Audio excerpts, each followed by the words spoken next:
Hurricanes in the Atlantic are tropical cyclones born around the Caribbean in a recurring pattern yearly.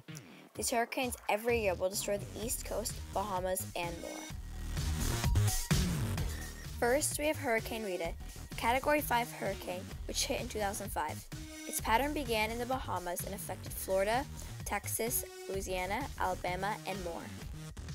Next, we have Hurricane Wilma, the most intense tropical cyclone ever.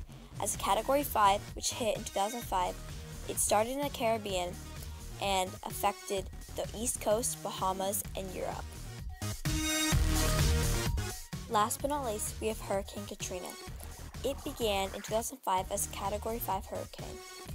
It affected many places such as Georgia, Louisiana, Alabama, Mississippi, West Virginia, and more. Atlantic hurricanes have the name of tropical cyclones. Their pattern begins right around the Caribbean and will usually come and hit the East Coast with a huge impact. Here we have two hurricane patterns or paths. On the left we have Hurricane Rita, and on the right we have Hurricane Katrina. This is an image of Hurricane Rita before and after. This is the damage one hurricane can do. The end.